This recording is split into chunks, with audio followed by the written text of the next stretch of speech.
All right. Now we're live. I love this. Thank you. All right. Hi. Bear with me, like I said, because I've never done anything. Before I was just like playing around with all the buttons and trying to figure out what in the world I'm doing. So welcome.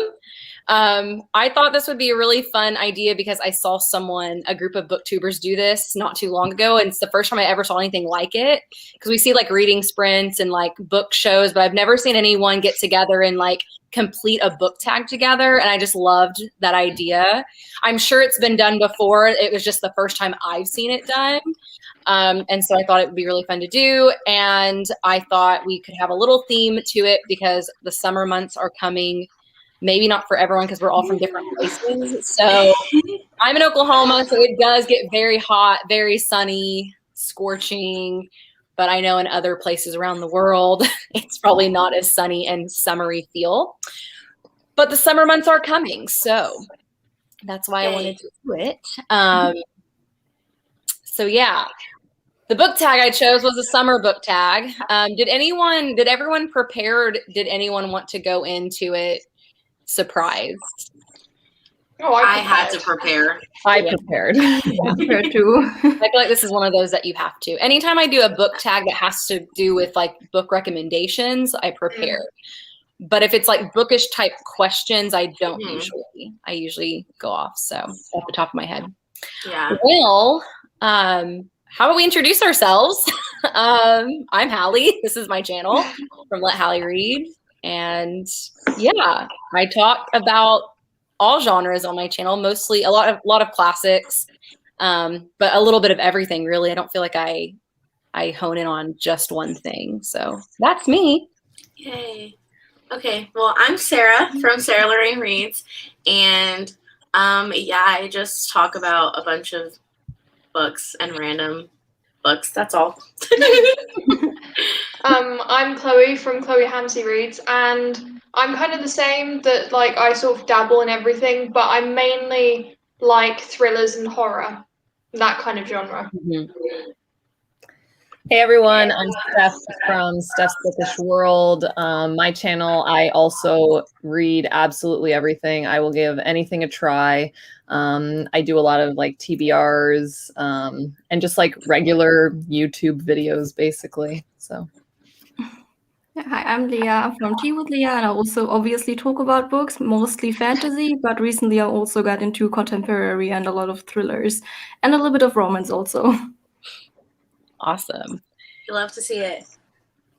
Hi, Jess. Hello. Awesome. Well, if you're watching, go ahead and answer these questions too, because I think, yeah, it's going to be like everyone can tell us what their answers are. And it's okay if we have the same answers. I actually think that's funny if you end up having the same answers, or if you don't have an answer for one, because I've definitely done these types of book tags and like just genuinely not had an answer, because sometimes the questions are, you know, specific to like a certain type of genre and just one that I don't usually read. But I was able to find a book for all of these, and how successful they are, I don't know, but I was able to find a book for all of these. Okay, so the first prompt is Lemonade, and it says, pick a book that started out bitter, but then got better. Is there a specific order we're going to say these in, our answers? We can go by who like is in the line of, like Sarah, you'll go first and Chloe. Stress. Okay. Okay, this one that's why I was like, oh, this is not going to be a good situation. I literally read this one and I was like, what am I going to put for this? I had absolutely no idea. So I was like going through my Goodreads because I was like, I have no recollection of any book that I read ever. And so I chose the last book in the Mortal Instrument series, City of Heavenly Fire, because that series, as you guys know, I like didn't really care for. But that last book, like the very end of what happens in that book was actually really good. And I was like crying and it was like a whole thing. But like I hated the beginning of that book. So that's what I chose. I didn't think about that, a series that started off bitter and then got a little better. I didn't think about that one, but that's creative. I like that. I had to think outside the box because I was like, I have no idea. No, because I'm a DNFer. If I don't like a book, I usually just stop reading it, you know? Yeah. Yeah. But did you not like the rest of the series? Like the whole of the series, and then it's just, did you say it was the last book?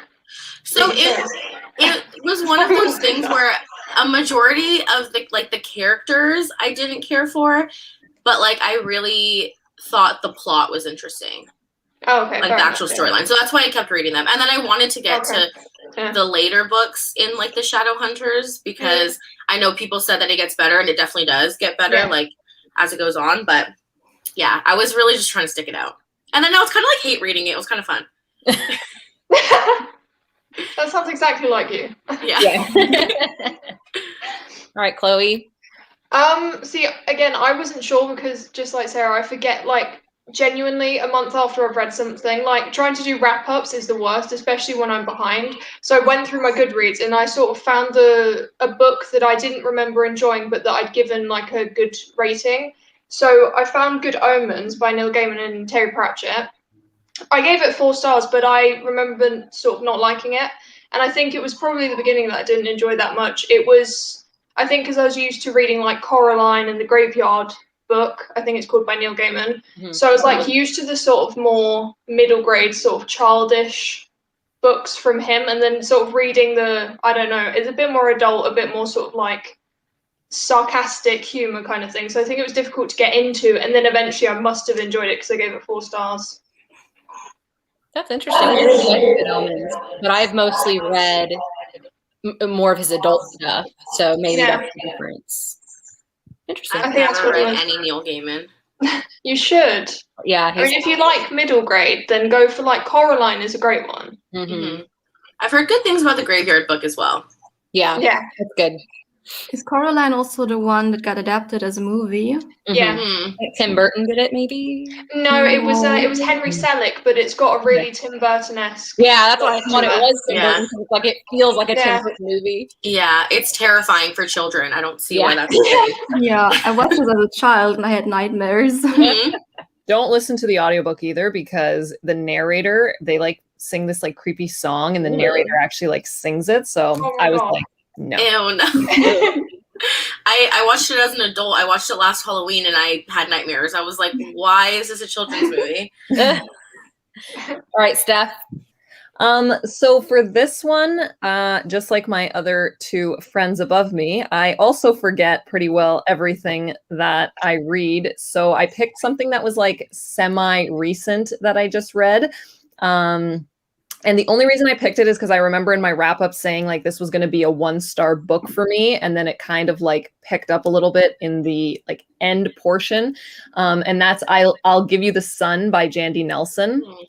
I don't know if you guys have read it. Like I get so much hype on BookTube, and like it's so loved by so many. And I was reading it, and I just like wasn't connecting to the 2 siblings because it's told in both of their perspectives and then also in different timelines. And the entire time I was like, I don't care about this at all. And then at the end, there was kind of like a reveal that happens that made it a little bit better. I only ended up giving it a 3-star anyways, but it did get better because I thought I was going to give it a 1-star. Good. I've been wanting to read that book because I've heard like a bunch of really good things about that book also. Mm-hmm. You see, I want to read it now. Leah? I even have it here. I choose Keeper of the Lost Cities, which I also buddy read with Sarah. And this book I I gave it 4 stars only. But the reason I gave it 4 stars was because the beginning was a little bit not so great. It was, I don't know, the development from the character where she went into the lost city from the normal world was a little bit rocky, I feel like. I think, Sarah, you also said that, right? Yeah, I agree. I think like the first half of the book was a little bit meh. And then like once you really got into like the juice of it towards the end, I think it got a lot better. Yeah. Because I gave it 4 stars too. Yeah. Mm-hmm. Okay. It's a middle grade series. Mm-hmm. Yeah, I think I have like the first 5 or something, but yeah. I know. I want to continue it. I mean, it seems like it'll only get better, you know? Yeah. Yeah. I actually plan on reading that one next month sometime because I'm doing a middle grade recommendation video. I think I went on my Instagram like a couple months ago and asked like middle grade recommendations, and that was one of the books that everyone was recommending. So I am going to start that one and see, which for that video, I'm just going to be reading the first ones just to kind of get a feel of them. I don't plan on like reading the series unless it's just really good, but I'm excited to get into that one too, because I've heard a lot of really good things. My answer, and I'm the same as Sarah, where like I'm not afraid to I DNF books all the time, so it's hard to be like, well, usually if it started out bitter, I usually just will DNF it. But recently, and I actually read this book on Steph's reading sprints, The False Prince by Jennifer A. Nielsen, which is another middle grade that I was recommended, and I've heard really, really great things about it. And it was very like young in tone, which I can get past because it's a middle grade. Like I understand I'm not the audience for this book. So it's like, I can get over that. But the main character of Sage, even though I really love that name for a boy character in a book, I found him very annoying. And I was like, I don't know if I'm going to be able to get through this, like with this kid, like I'm going to kill him. And then towards like the last half, it really picked up and I was like, oh, okay, now I can see this got a much, much better. So that's my answer for that, is The False Prince. So I feel like that's difficult with middle grade, because I find myself like that too with middle grade. I have to really like tell myself I am not the audience for this. This is for children, you know? Because sometimes I read it and I'm like, oh, you're so annoying. Like, but I'm like, okay. So yeah, they're gonna be annoying. And I'm like, you're also a kid, and like the things you do, like to children, it's gonna be like funny or like entertaining, and I'm like, but I have to just remind myself. Currently baking cookies. Ooh. But her answer was The Guest List by Lucy Foley, which I've heard of. Isn't that a thriller? Yeah. And have you guys read that? I can't remember. I read it, yeah. We've all read it. Really good audiobook. Oh, we've all read it? I've read it. I personally love that book, but I love Messy. Too. I liked it too. It gets a lot of mixed reviews, but I liked it. Well, yeah, because Leah, you liked it, but it was like okay, right? Yeah, like it was a 3-star book, but it's not a favorite book of mine. But I definitely recommend the audiobook because all of the different point of views have different narrators, and I really love that if it's different characters. That's my favorite thing about audiobooks, when they have like a lot of point of views. I love it when they have like a whole cast. Good evening. Good evening. And the question was, because we're doing a summer book tag, and the prompt was Lemonade, which is a book that started out bitter but got better. So definitely let us know your recommendation for sure. And now I need to read The Guest List. Apparently, you guys make me want to. All of you make me want to read more thriller and mystery. You should. I'm absolutely. Yeah. I'm really excited to start that genre. Because I used to just be so just not about it, but I am becoming more. So it's one of those genres where you really have to find your niche in the genre. You know what I mean? Because like you're gonna have to play around a little bit with what you like in thrillers, but once you find it, like you'll never go back. Yeah, I completely agree. I've like one of my friends, like she was trying to get into thrillers, and she's like, I was recommending her books and she was like, I didn't like that. And I'm like, you're literally going to have to read like, because there's so many different subgenres within the thriller category. So I'm like, you have to read like 6 or 7 until you figure out which one you actually like and what type of vibe in your thrillers and what kind of tropes and stuff you like. So yeah. I feel like I'm trying to find that with horror more than anything. Because I know what I think. Like I base that off of what I like in movies. Like I'm not a big horror movie fan unless it's like a haunted house setting, kind of creepy Victorian setting. Like I love that. And I actually liked the movie the new movie, way more than I thought I would, because I watched the old Stephen King as a kid. And now you're like, oh, that's a little ridiculous. But I remember it terrifying me when I was little. So like I'm trying to find what I like, especially in the horror genre. That's me with romance at the moment, because I feel like everybody reads romance and I'm trying to get into it, but I still haven't found my niche in it yet. Yeah. I think that's another one where you really have to find what you like.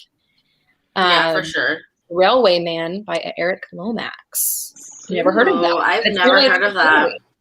apparently a true story. So you might have to give us a little synopsis of that one. Okay, second prompt is Golden Sun. For those of us who get sun, I know some of you guys get it all the time. I don't have it today. We're real cloudy today. Golden Sun is a book that made you smile beyond compare.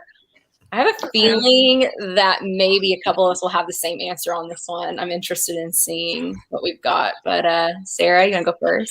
Okay, so I feel like I know what you're talking about. I tried not to talk about that book because I don't shut up about that book. Yeah.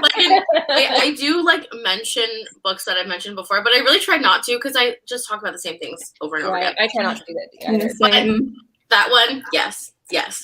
But I haven't talked about it enough yet, so I get to choose it. Yeah. I chose a romance. I chose Take a Hint, Danny Brown. I'm obsessed with that romance, and like it was just such a cute book, and it's really funny. I really like Talia Hibbert, so that's the one that I chose because they're just amazing. I've heard such great things about that series. It's really good. Yeah, I found the Eve Brown one at Half Price Books for super cheap, so I just went ahead and bought it. Yes, but I know that's not the first one, so I need to get the last one. Yeah, but you don't really have to read them like in order if you don't want to. It's one of those things where it's like the couple from the previous book will kind of make an appearance and like be in the story, but you don't have to at all like read them in order or anything. Yeah. Did you guys read Chloe Brown? I think that's the first one in the series. Yeah, I read all three. Yeah, did you like it? I liked it. I think though, compared to the other two, it's the like lesser. It's not as good. I don't know. I feel like when I first read it, I enjoyed it, and then after I read Danny Brown and Eve Brown, then I was like, I think I lowered my rating on Goodreads. I was like, no, this isn't up to par. See, I don't like the books at all, to be honest.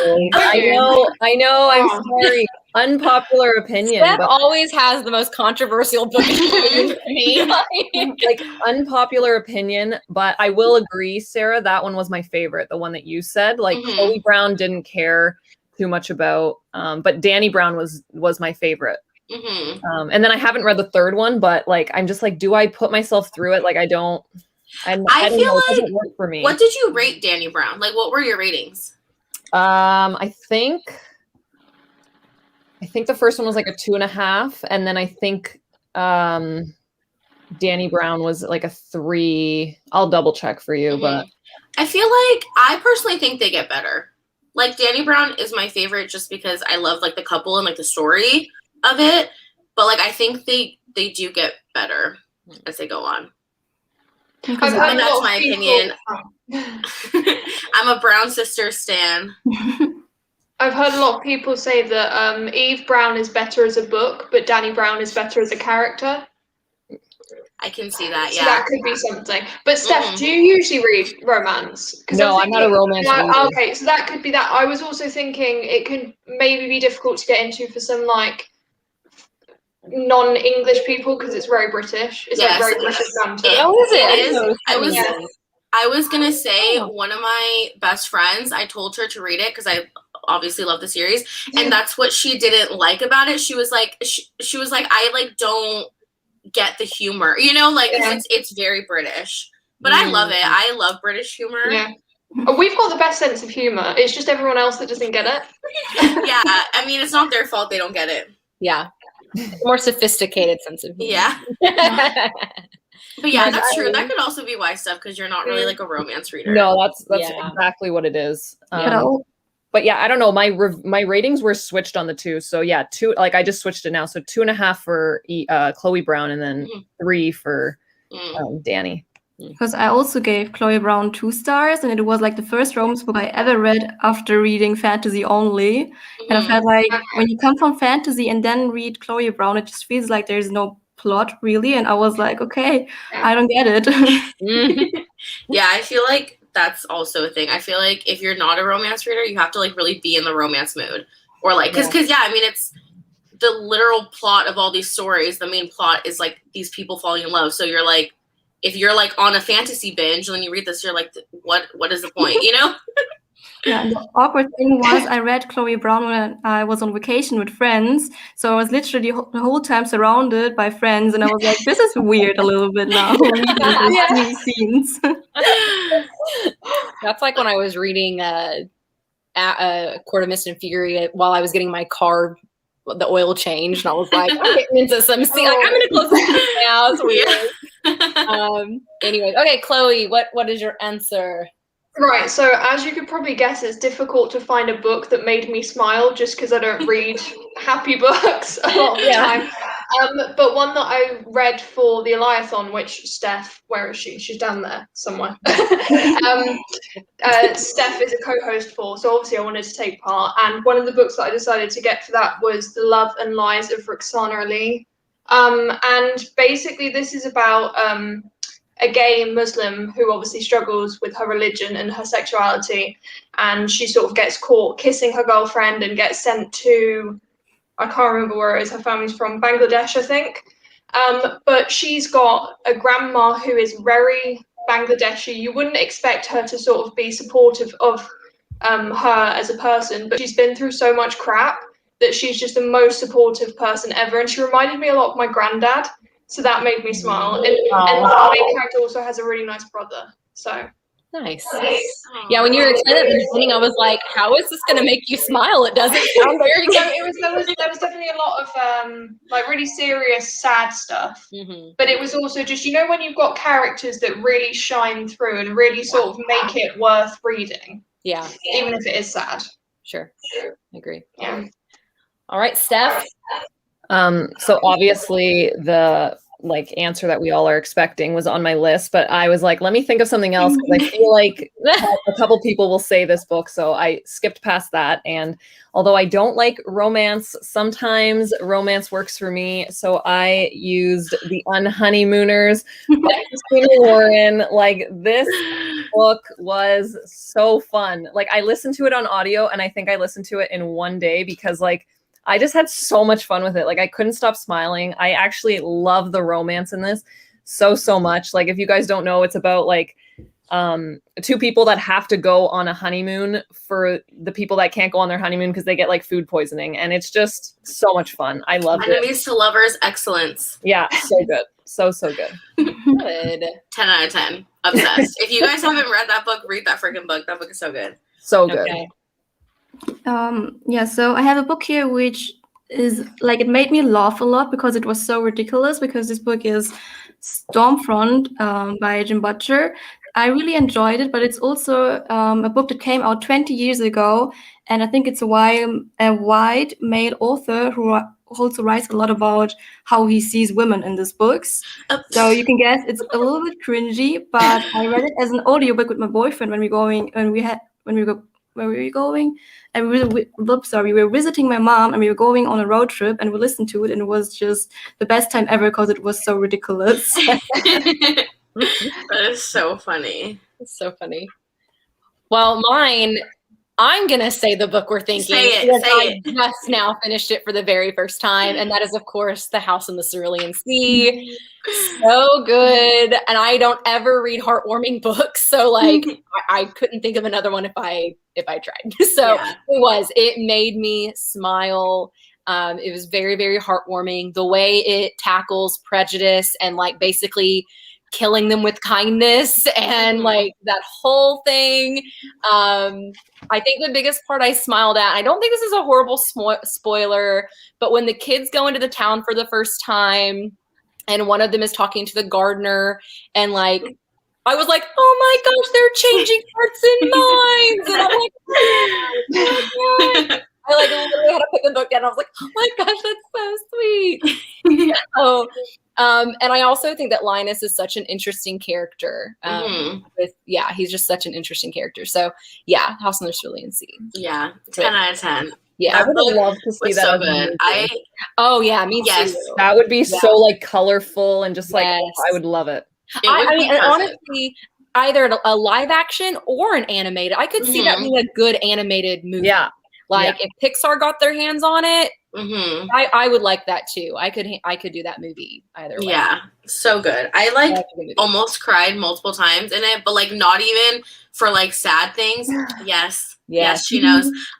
But like even just because like things were just so cute. It was just wholesome. Like just so wholesome. And I was like, yeah. It's just so nice. Yeah. But there was still a little bit of conflict in there that you're just like, okay, where's the plot? Like what's happening? But there were some secrets in there and you're like, okay, it's got a little bit of an edge to it. Yeah. Hi, Katie. Hello. Hello. Yeah, please read it. If you've not read it, please. Yeah. It's definitely worth the read. Mm-hmm. It's like one of my favorite books I think I've read this year. Yeah. So good. Yeah, I'm planning to read it in June. Mm-hmm. You have to do it. Let us know. Mm-hmm. All right. Or Leah's going to be like, I hated this. No. You better like it. All right, number 3 is Tropical Flowers, which is a pick a book set in a different country. I feel like this one's pretty easy because, now for me, I intentionally, I didn't pick a fantasy because I feel like fantasy worlds are not really set in a different country. They're set in a different universe and a different world. So I don't know how you guys interpreted that, but I did try to stay away from fantasy. I chose a fantasy, but it's because I don't because I was not trying to choose something just because there's a lot of thrillers that are set in the UK or something. And so I was like, well, that's just so many choices, So I chose, but it's an urban fantasy. I chose These Violent Delights by Chloe Gong. So it's set in Shanghai. So, it's not a made up world. So yeah, I chose that one because I know that one had a lot of mixed reviews as well, but I really enjoyed it. I want to read it so bad. I was here for it the whole time. I absolutely loved it. So yeah. I've heard mixed reviews on it. So if I do read it, it'll probably be one of those that I get from the library just in case. But I've heard some mixed things about it. I think that's the one that they thought the romance was just it went a little differently than they thought it would. And that there wasn't as much romance in it as they thought there was going to be. Yeah, I think that's exactly why. I think that's people's main issue with it is that it's marketed as this Romeo and Juliet retelling, but there's not really any even scenes from Romeo and Juliet that are thrown in there really. It's to me, it's Romeo and Juliet inspired, not a retelling. Okay. So I feel like if you go in knowing that, I feel like you'll probably enjoy it more. Okay. Good to know. Chloe? There was a couple. It was quite easy for me. If I'm taking where I live right now, I don't think I've ever read a book that's set in Denmark, so it's quite easy. But I wanted to go with the tropical theme, so something that is a place that's very far away from me is Nigeria. So I went with My Sister the Serial Killer, which is set in Lagos, Nigeria, and I just thought that was a fun little place. I guess I don't know. I just bought that book. It's really fun. I can't remember. I think I gave it 3 or 4, maybe 4 stars because I borrowed it from the library, so I don't have it myself. But it was just, I don't know. You guys probably know I like serial killers. No, I don't like serial killers. I like learning about serial killers. So the fictionalized, especially because it was a woman serial killer, and it's the whole situation is just a little bit different to the usual serial killer plotline, so it was a lot of fun. Isn't it supposed to be like a dark humor, a dark it's a black comedy kind of thing. It definitely wasn't because it's marketed I think mostly as a thriller, but it does have that sort of comedic aspect to it.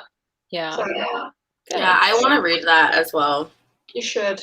Right, everyone read it. So I just finished this book for one of the prompts for the Ally-a-thon. Side note, do not ever put an 800-page book on your TBR because it'll take you all week to read it.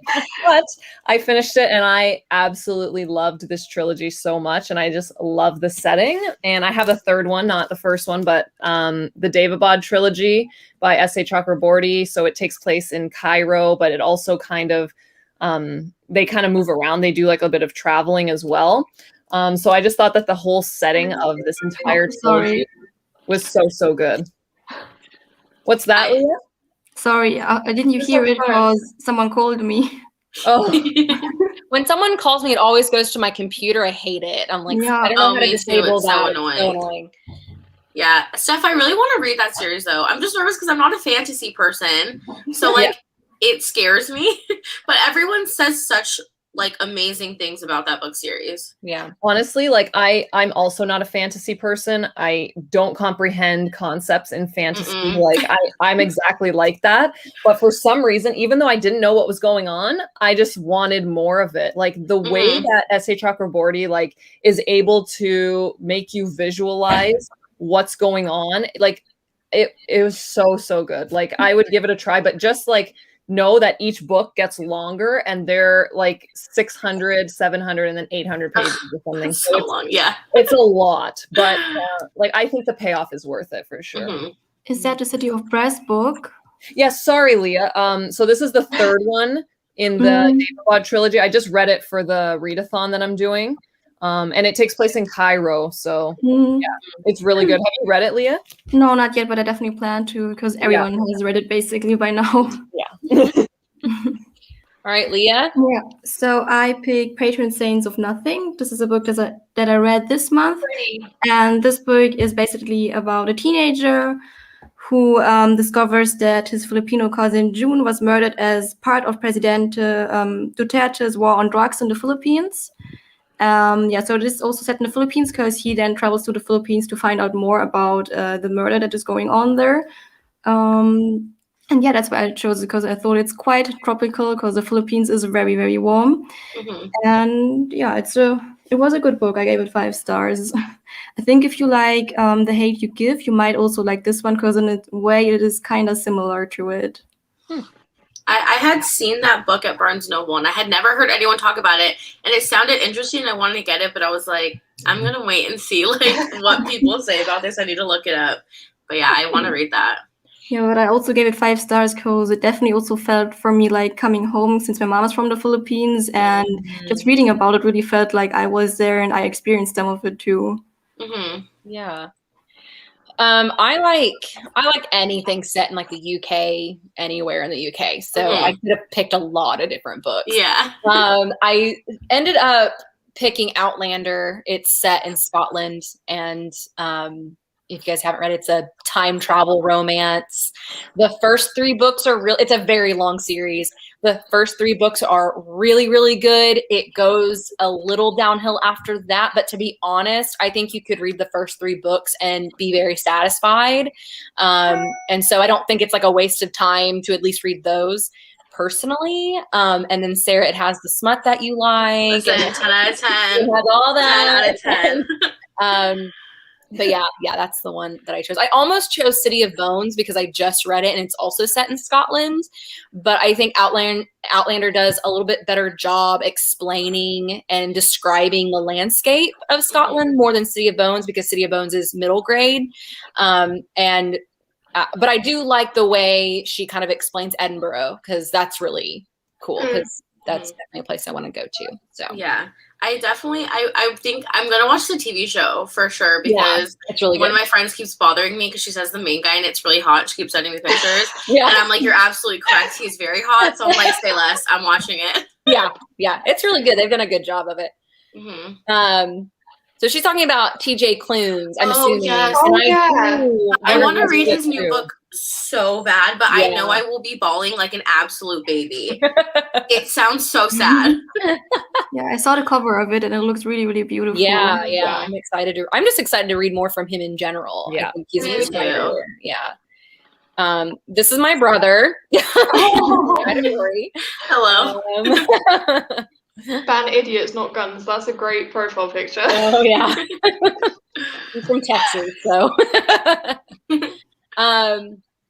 would love to know if any translated works you'd like to read. I don't read a lot of translated books. Do you guys read a lot of translated books? No, I need to find some recommendations because I really would like to, but I honestly it's a whole new area of reading that I've never even really thought of exploring until recently. Yeah, I only read translated books, basically. Oh, really? That's true. Yeah, since I'm from Germany, that's why. It's translated. Very true. I've only read a couple. I would, if you like dystopia, I would and if you like the Hunger Games, and if you'd like something that's the Hunger Games but like on speed, Battle Royale by Ocean Takami, I think it is.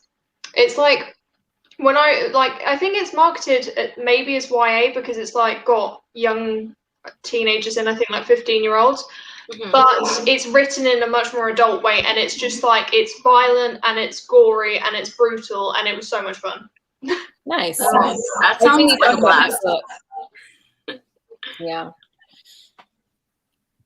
Yeah. Love Outlander. I'm like, now I'm gonna have to watch the show and read the books. Yeah. I'm like, Ethan. Yeah, but I do wonder if you've read the whole series and if you like them. I've said this before, like Outlander, the first 3 books gave me what I wanted. And then like after that, it was like, I got what I wanted from the books. I don't know what else you could give me. At this How many point. books are there? Gosh, like A bunch. 6, 7. I mean, there's quite a bit. And I think she's still writing. Like, I don't think she's done. The Four Winds. I feel like I've heard of that book.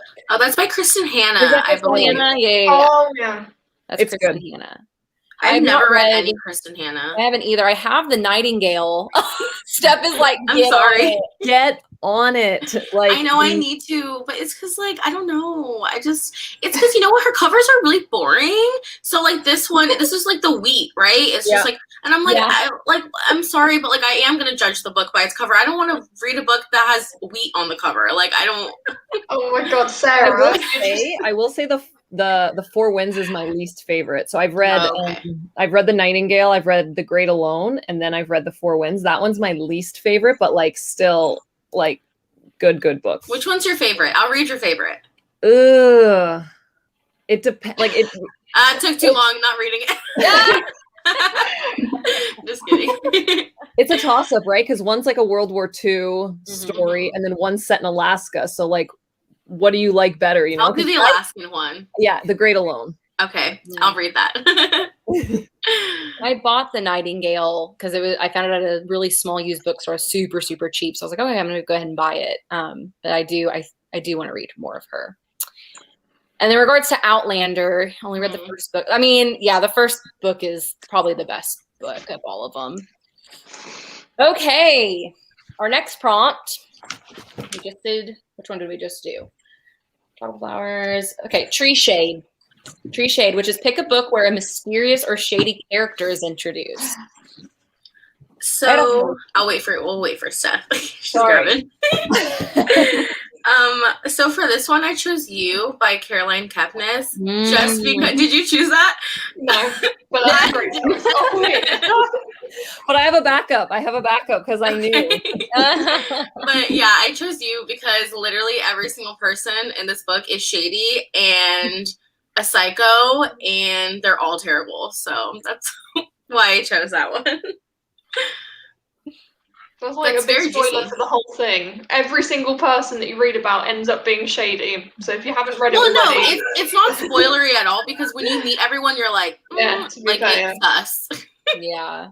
Definitely no spoiler. Like it's. I not. feel like going into it, I didn't think that the main character was that shady. And then when you get towards, it's kind of one of those like things where, because you're hearing from a certain perspective, like you know that not the main character, obviously the narrator, you know that he's shady because it's from his, like, you know what he's doing and what he's thinking. But I can't remember what her name is. Is it Gwen, something like that? Isn't it Beck? Beck. Is it Beck? Jenna, yeah, Beck. I think her first name is like Guinevere. Guinevere. Isn't that what it is? Yeah, that's what. Yeah. But like, I feel like when I was reading it, that I didn't find her shady. But I think because of the way that he describes her, she because comes he's off like as being this perfect thing. obsessed with her. Yeah. So that's what I meant by like. I just did not like her. I did not like her when I was reading it, like whatsoever from the get-go. Like he was talking about her, obviously in this like so enamored kind of way because he was obsessed with her. But from the beginning, I was like, I'm not a fan. I've only heard of the show and I just refuse. I love true The crime. show's really good though. I love true crime. I love murdery. Like I love that kind of thing. There is something about the murderer, the bad guy being the main character and seeing inside his head, that really unsettles me. Like I used to watch, I can watch all the crime documentaries you could think of. But when they came out with the Ted Bundy confession tapes and you're hearing his voice, I couldn't even finish it. Like there is just something about being in their head that really unsettles me. So I'm like, nope, can't do it. Listen, if you ever feel differently, I would highly recommend at least the show, because the show is really good. Or like even just first episode. I just think that they do it so interestingly. It's just so interesting being inside his head because he's crazy, but he also like really justifies his actions and thinks that what he's doing is like the good choice to make. So it's just super interesting. Yeah. Chloe? I went with Coraline, which I obviously mentioned before. But no, I just feel like the other mother is like the most shady character ever. Because it's like, she's like, come on, we're going to have a great time. We're going to be family. I love you. You're going to love me, blah, blah, blah. And then she turns around and she's like, yeah, we just need to sew some buttons into your eyes. Yeah. I think that is the shadiest thing ever. Yeah, she's really terrifying. So I had to back up because I figured. So I decided to go with Vicious by V.E. Schwab because the two main characters, Eli and Victor, in this, the entire time that you're reading this book, you don't really know who you're supposed to be rooting for. Both characters are very gray, not even just the main characters, but like kind of everyone in this story. They're villains.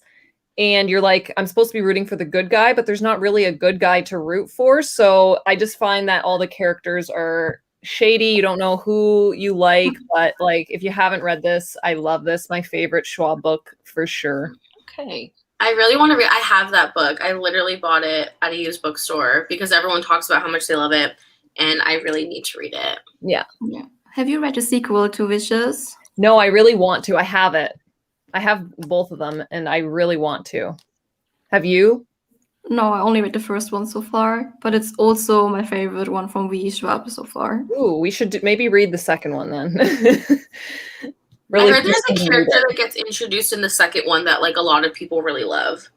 Oh, there's really? A female character or something that's in there that's like really good. I've been wanting to read Schwab. I mean, City of Bones was my first and only one, which I don't, like I've said before, I don't know if it was the best Schwab book to start with because it's middle grade.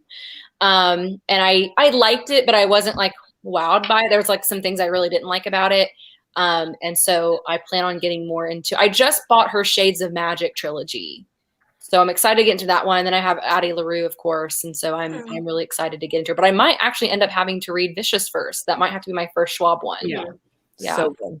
I've heard that that's a good place to start with V.E. Schwab. Yeah. Okay. Leah? The question was also for mysterious characters, right? Shady, mysterious character, yeah. Okay, good. Then I picked Ninth House by Lee Bardugo because the characters here are definitely very mysterious because it's also a mystery urban fantasy book, obviously. And yeah, in this book you follow Alex, who goes into these Yale secret societies where she figures some stuff out. And yeah, I'm not going to say too much or I'll spoil something in the end. I was going to choose that book.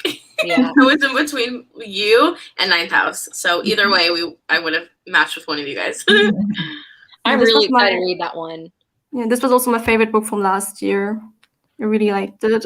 It's really good. I think people need to give it a chance. A lot of people did not like it, and I'm like, I give it 5 stars too. Like, I loved it. I was like, this is so good. Yeah, I can't wait for the sequel. One. I think it's hard. I don't know. Did she write that before she wrote the Grishaverse? No, it was after. See, I feel like new, isn't it? I think it came out like 2019. Okay, I think it's so hard for writers after of such a popular series like that to like write something new. Yeah. Not a lot of people want to give anything else they do a chance because they're just not sure if they can do anything else. But I've heard great things about that book. So I'm really excited to get into it. Yeah, it's definitely sorry. No, you can go ahead, Leah. It's definitely my favorite Lee Bardugo book for sure. I was just gonna say, like, I think it's too because it's just so incredibly different from the Grishaverse.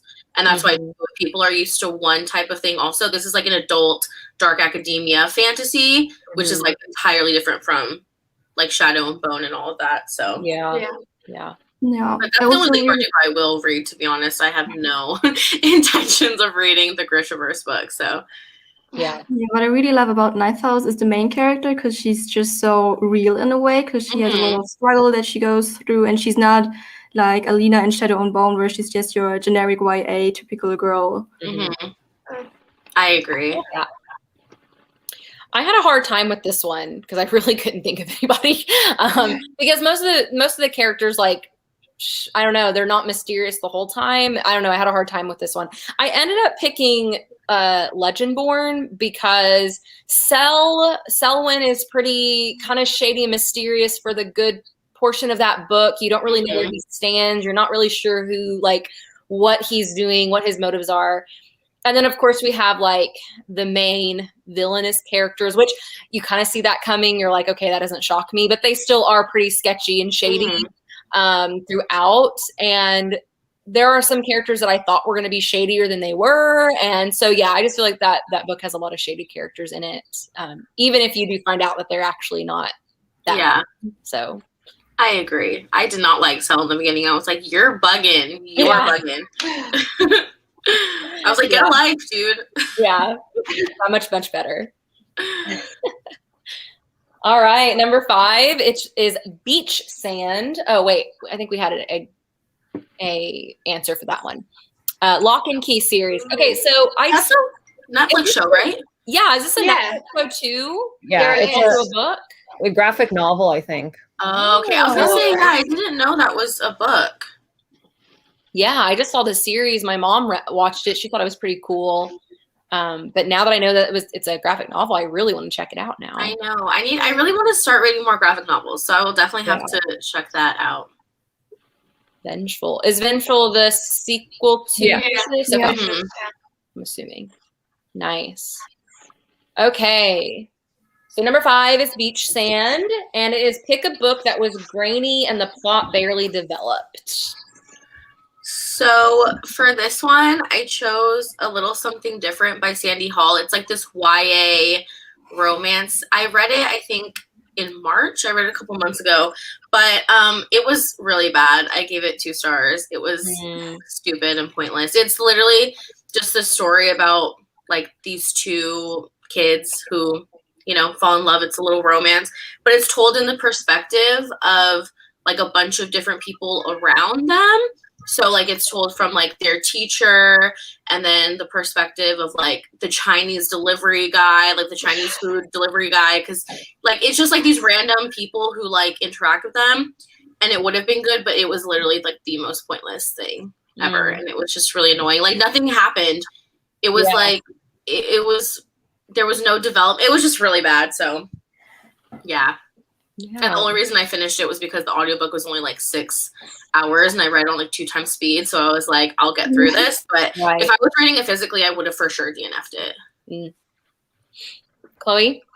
I struggled to find one for this. So I didn't find one that I thought that the plot was like undeveloped or grainy or anything, but one where the plot kind of jumped a bit. It almost felt like it was just missing something, which kind of makes sense because it was like a 100-page book or something like that. It was a random one I found on a NetGalley, and I was like, it had a skull on the front cover, so I was like, oh, I'll probably like it then. And I think so it's called Chopping Spree by Angela Sylvain, which I'd never heard of before. I don't even know who that author is. I think it was one of those, you know, like indie authors that was part of a like a short story collection or something like that. And I thought I'd just give it a go because it was so short. And it was just like, things just happened, you know, when you just don't understand, like all of a sudden they're just in this place. And it was basically just about someone who works at like a mall, and then her friend is like doing some shady stuff with these people and she doesn't have a clue what's happening. And then all of a sudden it's just like, yeah, this is what's happening without any kind of sort of, I don't know, like anything leading up to it. So that's why I went with that one. Yeah, that sounds so annoying. Steph, what's your unpopular opinion? I hear no, it's not an unpopular opinion. Okay. I'm so mad that I just read this, and like these are the reasons that like I wish I could DNF, because like this book almost put me in a reading slump, and it was like I just read it for another Ally-a-thon prompt, and I feel really bad because my boyfriend bought it, so it was like for the prompt of like a book that was gifted to you. Oh, I remember you talking about this one in your videos.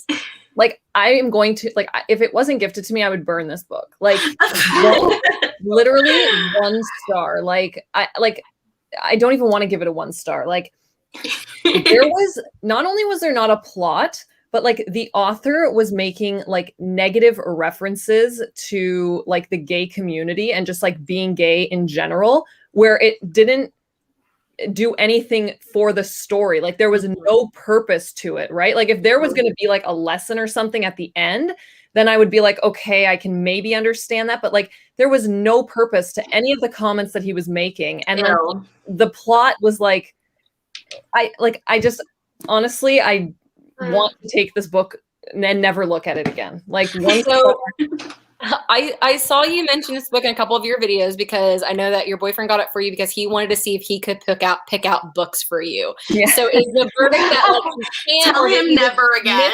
Did he miss the mark this time? Like, did he feel bad? Yeah, he feels terrible. He's like, oh my God, I'm so sorry that I made you like go through that, because I picked a memoir for him to read because we always used to watch like Jeopardy together.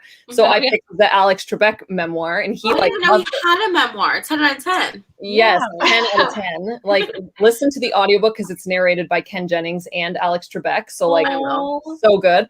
So it like warms my heart because he died. I know, it's sad, but like if you also purchase the book, Alex Trebek is giving all of the proceeds to like a certain charity. So like I'm just like, he's amazing. God, 10 out of 10. Yeah, he's amazing.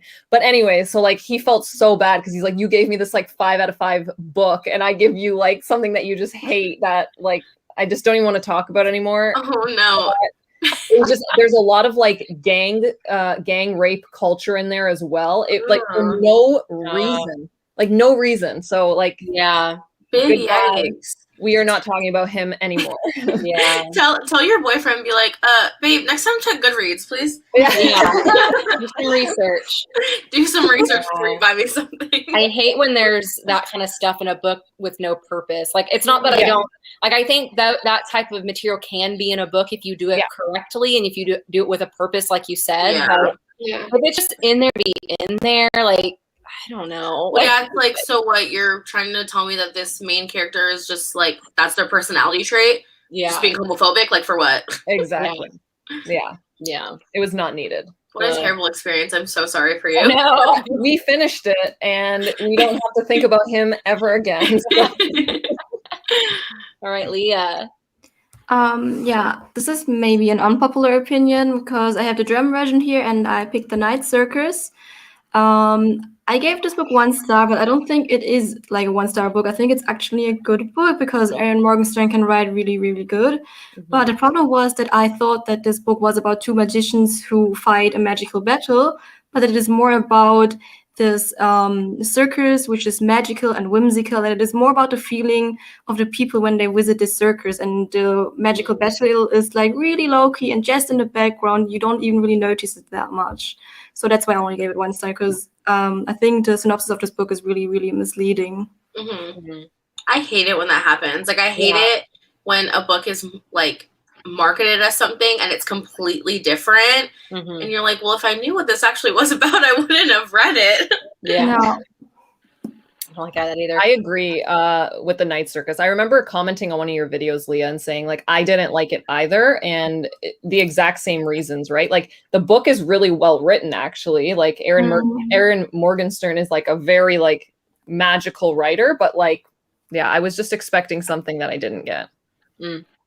Yeah, here on the back on the book, it literally, well, it's in German, but I can translate it, and it literally says it's about life and death, this battle, and I'm like. No. No. You're like, where? Yeah. Oh my gosh, that's funny. Steph, don't worry, because Jeremy, we were at a bookstore one time and he just saw this book and he was like, here, try this. Like, not even like it has a cool cover here, and I hated it. Yeah. It was supposed to be like this modern day, like one of the characters was supposed to be like a Sherlock type character, but he was so annoying. He did not have that kind of charisma that Sherlock had. He just had a condescending attitude the whole time. I didn't even think I made it through like the first 5 chapters. I couldn't. So I feel you there. He didn't, I mean, I was just like, leave the book picking to me. Don't worry about it. Moral of the story, don't let your men pick your books. I know. And you know what's so funny is like at the end of the year, I think I'm going to do a month where I let him pick the books I read for, like not all the books I read for that month, but like some of them, because he used to be a huge reader and he kind of fell off. So he does have some books he wants to recommend to me that he's actually read.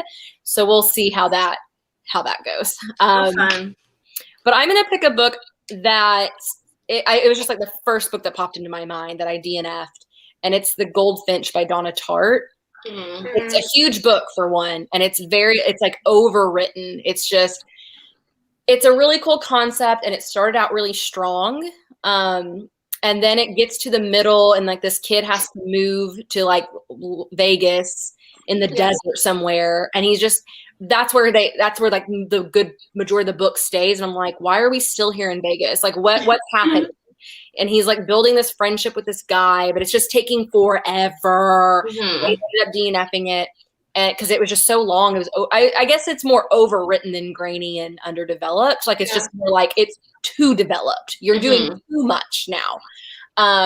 But I have heard really, really great things about Donna Tartt's A Secret History. I'm so nervous to read it because I did not like The Goldfinch. I'm like, oh, do I try The Secret History? Do I not? But it sounds like it's very different. Like it's more dark academia. It's dark academia. Yeah. It is like the blueprint for dark academia. Yeah. I highly recommend that book. I really liked The Secret History. And I haven't read The Goldfinch, but I've heard a lot of people say that it's like so different. And I know a lot of people who loved The Secret History and didn't like The Goldfinch. Yeah. So I feel like you'll be safe, like trying it out.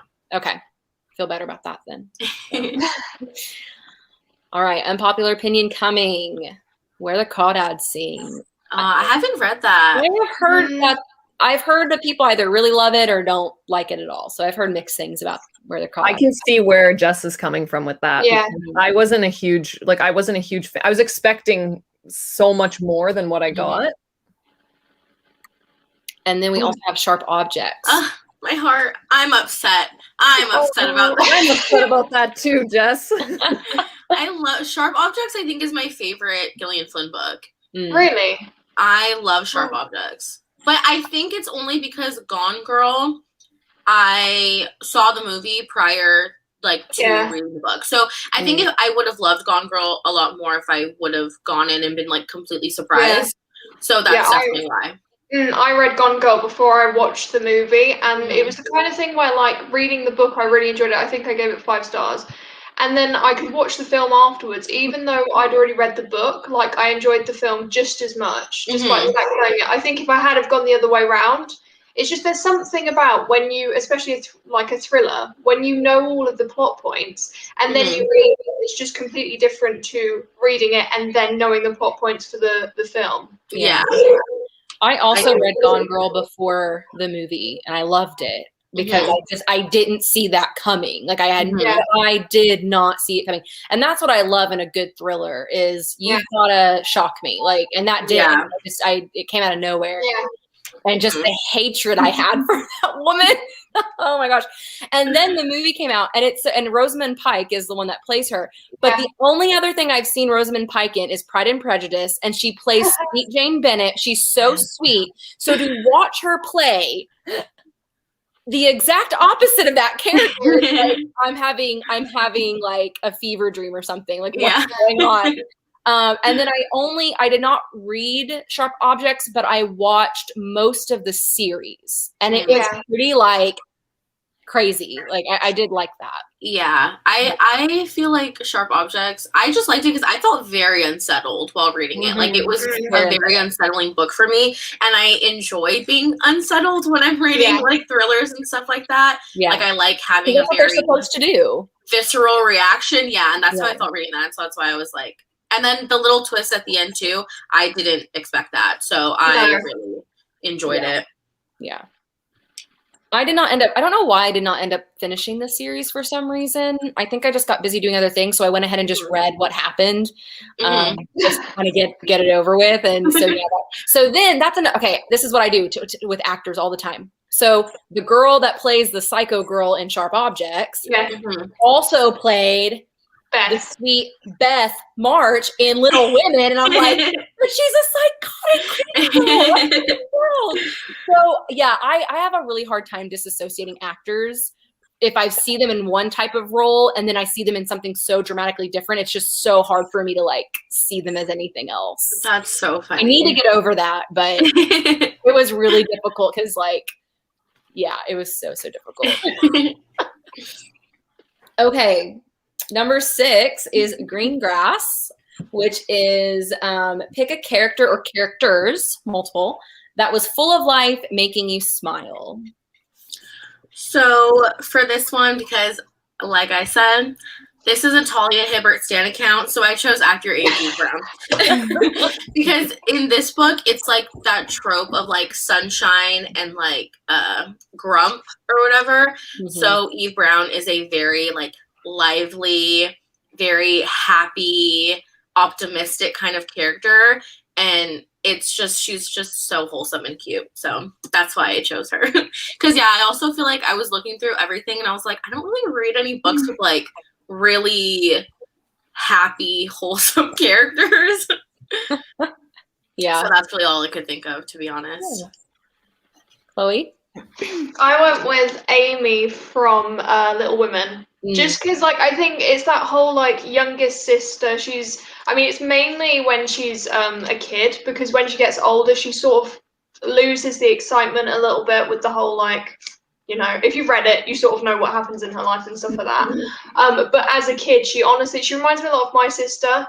I just think the youngest, especially when you're in a family that's got, like, quite a few kids, there's always just that, like, I don't know, I feel like youngest siblings really push the younger sibling kind of thing, where they're like trying to be as childish and as excited all the time as they can possibly be, just to be like, look at me, look who I am, I'm a little kid, I'm really cute. And I feel like Florence Pugh really did that as well. Like, despite the fact that she's like, 24 or something like that, and she was playing like a 6 or 7 year old in the film, like I genuinely believed that in Little Women she was a 7-year-old. So I still haven't read Little Women. I need to get on it. I've seen the adaptations, and I feel like sometimes that's like what ruins it, because you're just like, well, I saw the adaptation, so, but I can't remember which one Amy was. Do you know who Florence Pugh is? She's the one with the blonde hair. Yes. Yeah. Okay, that's Amy. Okay, yeah, I know exactly who you're talking about now. Great. All right, Steph. So I chose, it's funny because I was watching Sarah's tier ranking video. If you haven't watched it, go watch it, because it's hilarious, where she was ranking romance books, and she literally puts the switch in ew gross. If and you watched it, it happened. It wasn't my fault. The computer froze, okay? But like I was like, okay, I'm gonna have to cancel Sarah Lorraine Reed, because I can't do it. But anyways, there's a character in that book, The Switch. It's the grandma in I don't know if you guys have read it, but like Eileen, she is 80 years old and just full of life. Like, she's on dating. I don't know why I didn't think of that. Yeah, she's on dating websites. She's having sex with like random men, like living her best life. Like, she's killing it. Like, and I just love her as a character so much. I absolutely fell in love with her as a character. So that's who I'm picking. She sounds That's like an amazing choice. Yeah. Blanche Devereaux. Devereaux character. Golden Girls. If you haven't seen it, watch it, please. Chloe also needs to watch The Nanny. I think. Oh my god, yes, watch The Nanny, Chloe. Oh yeah, I'm still. What is that? It's a sitcom. It's amazing. It's a sitcom and it's iconic. Iconic. Why have I never heard of it then? If it's iconic, why have I? I'm not that like. I don't live under a rock. I do know things. I mean, I don't know. It's you might be living under a rock. Yeah. No, you're young though. I feel like that's why, because it's a bit of an older show. 90s. It was the 90s when it came out. So I still know shows from the 90s. I'm not that ignorant. yeah, No one's calling you ignorant. I don't know. I just don't know if the nanny got to you guys over there. No, maybe it just stayed in the US then. Yeah, because I know that there are definitely shows that never made it really overseas. Yeah, it might be a very US thing. Yeah, or like I'm looking it up. I don't know, but it's good. Yeah, it's you good. should watch it. Those Golden Girls. It's just if I can find it anywhere. Yeah, I have to watch. I watched it on HBO Max. Like, it's one of those that like it was never on streaming anywhere until recently. So I think that's a big thing too. Is that like it was not really that accessible until like a month or two ago. Yeah. So, all right, Leah. What is your answer here? Yeah, I choose Lyra from The Golden Compass, especially in the first book, because Lyra is like one of my favorite characters ever, because I don't know, she's just so fun to follow along. She does so much, and she just outsmarts even the grown-ups in this book, and I love her to death, basically. Yeah. Especially compared to, because in the second and the third book, I felt like the life literally went out of her. I don't know. I did not enjoy those books so much anymore, but this one I really, really loved because Lyra was just shining in here. Yeah. Well, I have to read some of his works. What's the other one that's really famous by? His Dark Materials, right? Yes. Have you guys read that? I've never read anything by him. That is the Golden Compass. Yeah, this is this one. Oh, it's the same thing? Yeah. That's what the series is This is the called. first book. Is Golden Materials. Yeah, but the first one is called the Golden Compass. Okay. That is. So I was like, I don't know if he has another one that's as popular as that one, but no, that's what the series is called. Gotcha. And it is very good. I read it for the first time like last year, a year ago, or a couple years ago. It's very good. Oh, I have to read it. Yeah. It was very taboo to read for a long time for me because like the movie came out and it was very like we got to boycott it because it had very, very anti-religious tones in it. And I am from the US South, so I am literally from the Bible Belt. So for me, like as a young kid, I was like, oh, then no, because I was very impressionable and I just kind of listened to whatever. And I got older and I'm like, I can read this without it affecting my beliefs. Like that's possible, guys. You can read a book that is not of your beliefs and it will not affect how you believe. Like it's okay. It's like when Harry Potter was the devil. Well, before all this. Anyways, that's a whole conversation. Okay. I went back to the house in Cerulean Sea because I think Chauncey the bellhop is just the cutest little character. And I think the fact that like TJ Klune was like, he wants to be a bellhop. Like that is the most random thing. And like every time he does something for Linus, he's just like, money? Like, you don't get it every time. And he's just, I mean, I think all the kids in that book are just so wonderfully innocent and blind to like especially when they go into the town and they're just so blind to like the hatred around them. They're just like, oh yeah, but we're still going to live our lives. And you know, it just doesn't affect them. It just does not affect them at all. And I just love him so much. I just thought he was the cutest thing. And I will say the way that he's described, I can't really picture him in my head. Like I just see a blob. He is. I think he's literally just a green blob. Yeah, he's a blob. Like he's just a green blob. And then I think he has like some limbs because obviously he has to be able to do his bellhop duties. Yeah. Like an octopus blob or something. Like that's what I kind of pictured him as. So yeah, that was funny. I think reading it, I think I looked up like fan art because I was having a really difficult time like really picturing the characters. Yeah. I literally think I looked up fan art. Yeah. So I could kind of I need to do that. I need to do that more too. I don't ever do that. Yeah. I do that all the time because I am so bad at thinking of what people look like in my head. Like it'll be like, oh, this person has like dusty blonde hair and like blue eyes. And I'm like, I like men with like dark hair. So if he's supposed to be a love interest, in my head, he has like dark hair, dark eyes. You know what I mean? I just make up what they look like in my head. Yeah. I do that all the time. I just picture the person I have a crush on at the time, and then that's just always the character. Even if it's like, oh yeah, the love interest is actually a woman. No, it's just the person I have a crush on at the time. I was gonna say Lyra, and then I pictured just a blobby octopus when I thought of Chauncey. So cute. We love Chauncey. I know, 10 out of 10. Okay, Watermelon. which is pick a book that had some juicy secrets. So my thriller people should have some good answers there. Yeah. Well, for this one, I chose the most obvious one to me. And I chose both of Lucy Foley's books, so The Guest List and The Hunting Party. Because I feel like that's kind of what the whole premise of those books about, is that like everyone has some secrets and some like shady situations that are just really messy. And that's basically what it is, because every chapter that it's a different perspective, you're getting some new secret out. So that was kind of like the first thing that came into my head, was both those books. Chloe? I went with a really similar theme because I went with a thriller. I feel like thrillers are just the best way for secrets. So I went with The Minders by John Mars, because the premise of this is literally that the UK government have basically implanted top secret data information into 5 people's brains. So they're literally walking around with like knowledge that could destroy the whole world potentially if someone if the wrong person got their hands on it. So very juicy secrets. That sounds so juicy. Yeah. What did you rate it? I think I gave it 4 stars, which is weird because I've heard a lot of people say that I gave it 5 stars because it was my favorite out of all of the John Mars books I've read, and there's so many people that said that they didn't like it.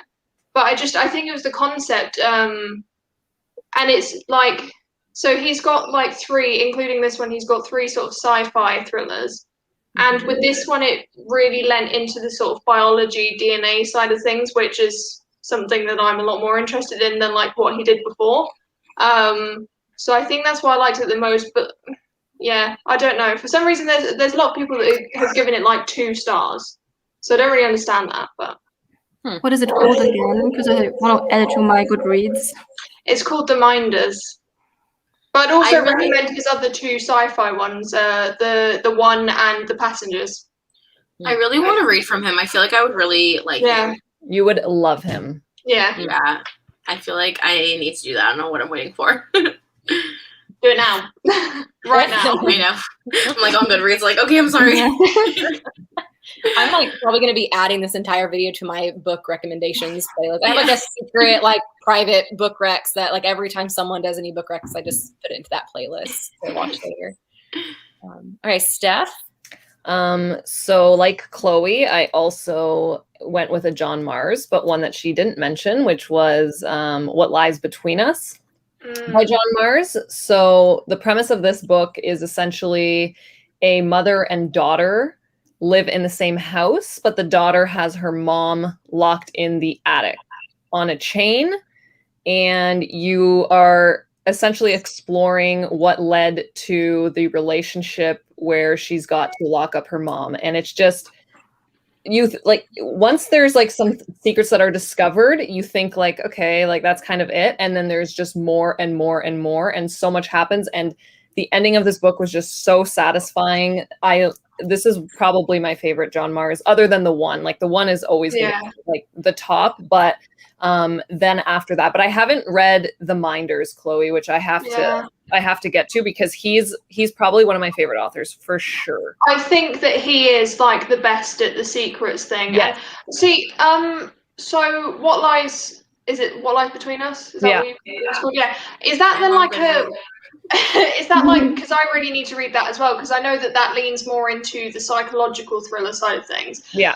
Is that just like a one perspective? Because obviously The One, The Passengers, The Minders, all is multiple perspectives, but like loads of perspectives. Right. So this is just the 2 perspectives. So you get, I think it's Maggie, and then I can't remember the other character, but it's just mother and daughter, and then it's alternating between both of their perspectives, and then it's also alternating timelines as well. So you're getting what's happening in the present, but then also getting backstory of what happened previously.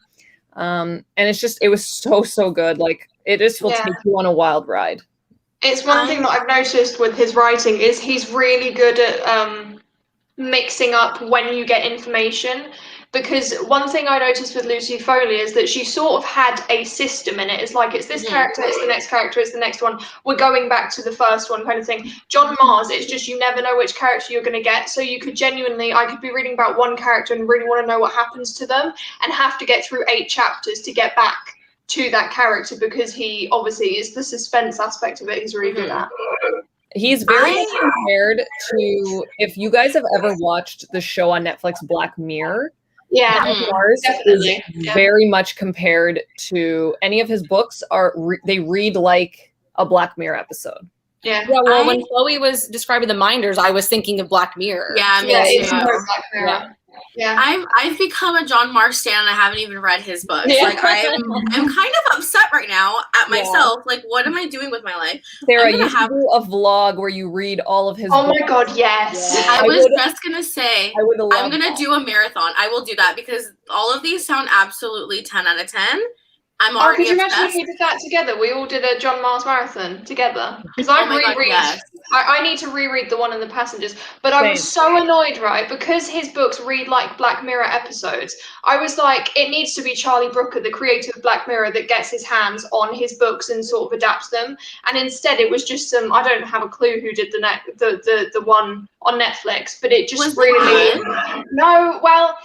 If you watch it as itself, like if you completely forget about the book, it's a great show. Like it was really, really good. And I think my parents really enjoyed it, but they've not read the book. If you read the book and then expect it to be a good, because it's the kind of book where you honestly have to do it exactly as it's written in order for it to sort of work out on the screen. Right. And they went in a different direction, but still tried to keep the sort of the core of it. And it just didn't, it didn't work out.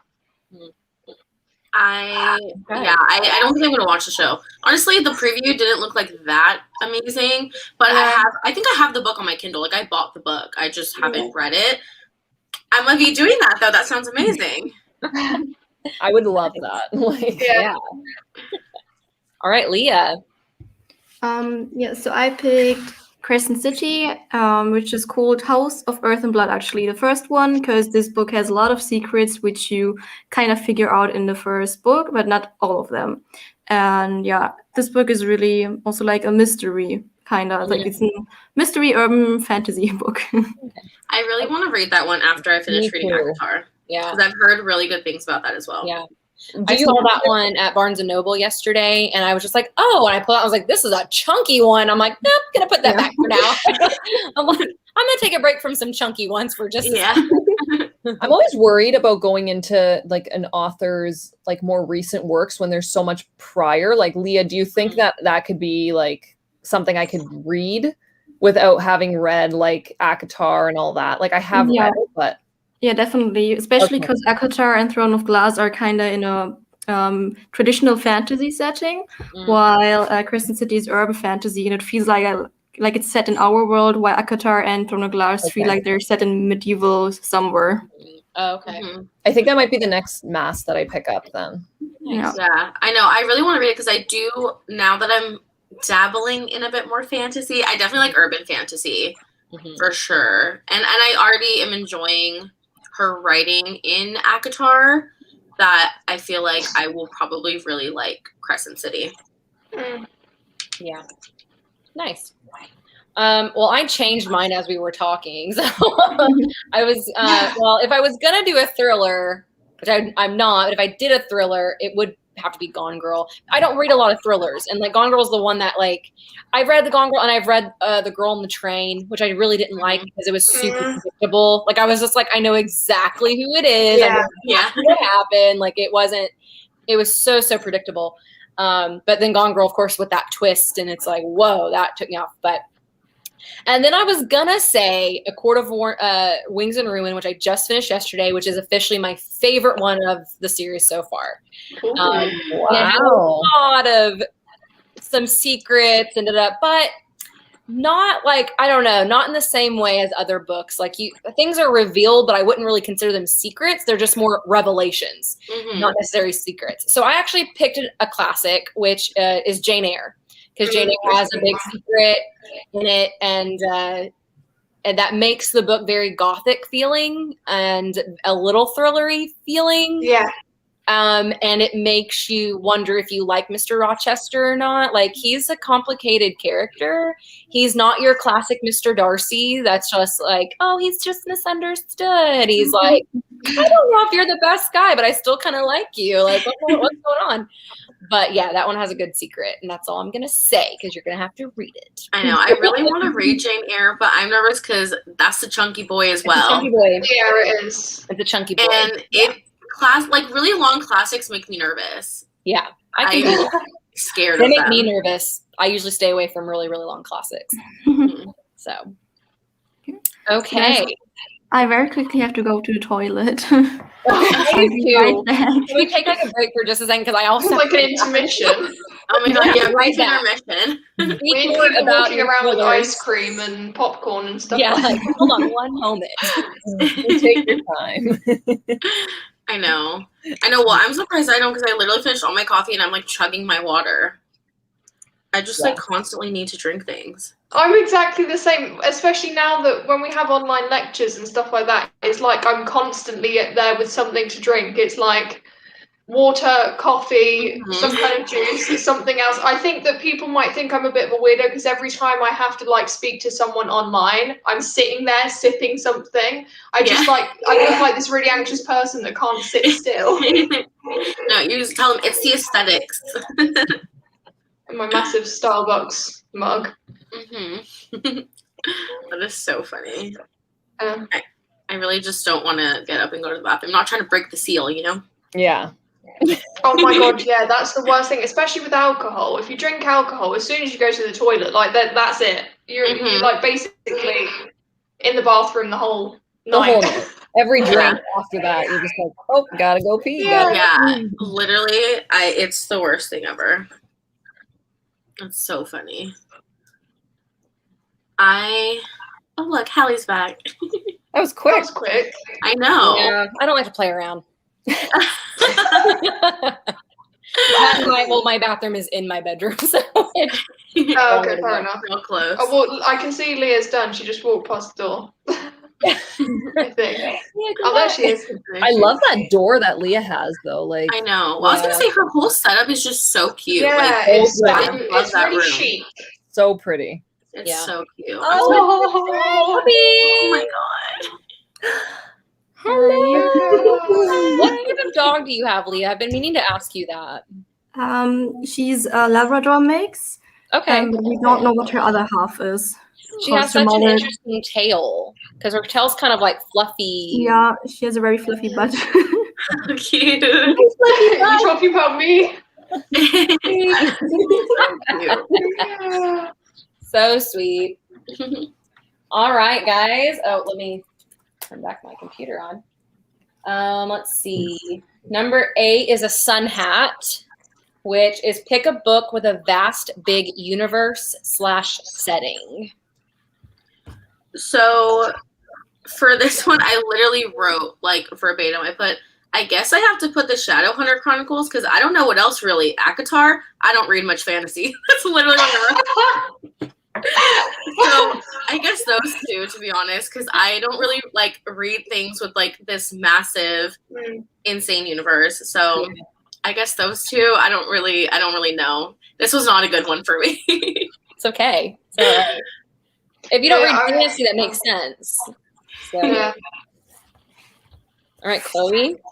I was kind of the same because I don't read a lot of fantasy or sci-fi, but I thought the Lunar Chronicles probably because like there's part of it that takes place on Earth, part of it takes place like on the moon, and then part of it they're just floating around the universe. So I thought that's pretty big. Otherwise, I didn't really know what else to go with. Yeah. Okay. I cheated for this one as well, and I'm going to do a shameless plug of one of my favorite books. That's Dark Matter by Blake Crouch. I need to read that. You need to read this. It is so good. Yes, I need to read it. Sarah, you read it? Yes, girly. Blake Crouch is my number one man. I love this book in recursion. Like Same. Oh my god! Like I cried reading this book. Did you cry? I was crying. No, I don't cry. Like, no. I've got like a stone heart or something. I don't know. But I don't cry at books either. You know what? I'm sorry. I'm totally cutting you off. I'm really sorry. No, go. But I have this really weird thing with like memories. Like anytime a book has a trope in it where like memories are altered or memories are lost or something, I feel so deeply emotional. I don't really know why. Yeah. So that's why I was like really distraught reading that book, but it's amazing. So like the way I cheated it, it's not really, it doesn't take place in a large universe, but it talks about the concept of multiverse. Yeah. So that is like endless. So I was like, I'm definitely going to talk about my favorite book of all time. So if you have not read it, please read it. It is phenomenal. So that book was recommended. Oh my gosh, I can't think of it. Maybe I think his channel is called Josh's Bookish Voyage or something like that. And he did book recommendations if you like the show Dark on Netflix, which if you have not read it, you watch that show on Netflix. You need to. It is so good. Dark? It's called Dark. Is it the one where the main character is blind? No. Or no? This is a different one.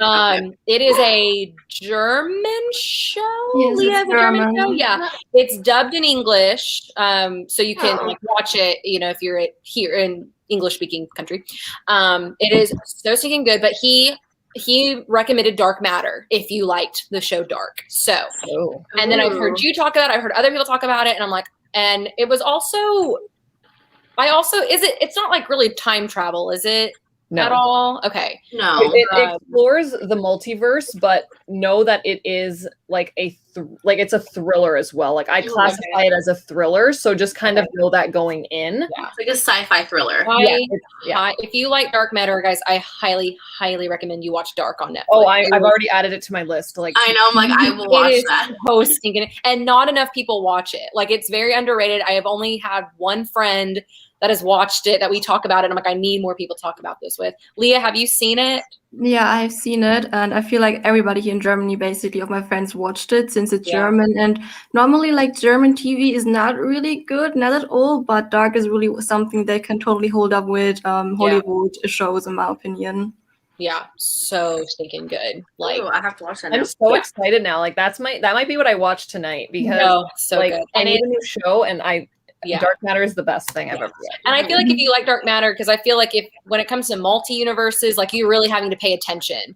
And like Dark is one that you can't be on your phone while you're watching it. Like you have to pay attention to what's happening because it is so layered. It talks about the multiverse. It's time travel. It's like time travel and multiverse all in one. It's only 3 seasons. Yeah. It's so good. See, I think that's why Dark Matter works so well for me because sci-fi in general, as a genre, is very confusing to me. But Dark Matter is a very light sci-fi, so like it does deal with a lot of like sci-fi topics, but it deals with it in a way that it's like very easily, like you can follow it very easily. Which I think is why it works for a lot of people. But then I also think that the people who hate Dark Matter are going into it thinking that they're getting this like sci-fi, like really good sci-fi, and it's not the case. Yeah, I completely agree. I think that's why I like Blake Crouch because I do not read sci-fi. I'm not smart enough to read sci-fi, but like I feel like he makes sci-fi concepts really accessible. Yeah, and so I love that. Yeah, I feel like Dark can get a little confusing, but people have made YouTube videos explaining it, and it made it so much easier. So if you do get to the end and you're like, I'm still really confused, people have made really good videos talking about like how everything is connected, and it helped me along the way. So okay, I'm gonna stop gushing about Dark. What is your answer? I just wanted to add to Dark, Steph, if you watch it, don't start too late, because my boyfriend and I, we literally started the first episode like at 11 p.m. because we were like, okay, we only watch one episode, and then we stopped at 4 a.m. Yeah, it is. Yes. Okay. It's so singing good. Noted. So good. So I choose the Poppy War. I have the German version here, and I don't know if it's that huge, but it definitely has a map. And we also, in this book, the main character also goes to a lot of different places in here, so that's why I choose it, obviously. And it's also a really great fantasy book, which I gave 5 stars. Nice. I want to read that, but I'm scared to read it. It's on my list. I'm gonna get to it. It will break your heart. Yeah, I'm gonna get to it. Well, I was gonna go with Game of Thrones because it's such a passion, but then I thought, wait a minute, why don't we go with the OG fantasy Lord of the Rings? Because Lord of the Rings universe is vast, very, very vast. He literally came up with his own languages. Like, it's insane. I recently read the series. We'll listen to it. I want to go back later and read them. I just for that different experience, because I don't know if I really followed much of it. It's a really good thing I've watched the movies, and like we grew up on the movies. My dad loves the movies, and so we've watched them so many times. So that kind of helped. But I will say, have you guys all watched Lord of the Rings? I have not seen it. No. Okay. Well, they make Merry and Pippin out in the movies to be just two idiots, and they're not in the books, and it makes me so mad. Like, they're actually really good characters in the books, and I'm like, you made Merry and Pippin seem so stupid in the movies. It made me so mad. But no, like, yeah, I was just like, that is probably the original vast universe fantasy. So Lord of the Rings has got to go with it. And then I didn't even, and I had a hard time picking Game of Thrones because I didn't even finish the series. So I'm like, I feel bad picking a series I tried that series like 3 or 4 times, guys. I just couldn't. Yeah, I was planning on reading the books because I really loved the show. Well, I loved the show until they messed it up. But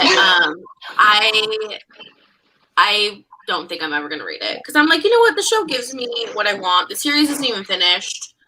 So, you know, like in the books. So I'm like, well, I can just read what happens. Like, yeah, that's the thing. It's like, I didn't DNF it because it was bad or anything. It was just more like the first 3 seasons do such a good job of following the books that it's just like nothing surprised me, nothing shocked me. Like, I saw all this in the show, and I do know that it deviates a lot. Like, there's characters still alive in the books that aren't in the show. Like, I know that, but it was just like, I don't know. I've already watched it, and I have a very unpopular opinion. I did not mind the last season. Not to say I didn't have criticisms of it, because I think they did mess up some things. But like the character choices, I didn't mind. It was just how they got to those character choices. I completely agree. For me, I was not upset like at the very end of the show with what was done with the characters. Yeah. I know people were very upset about like the Daenerys situation. I was not.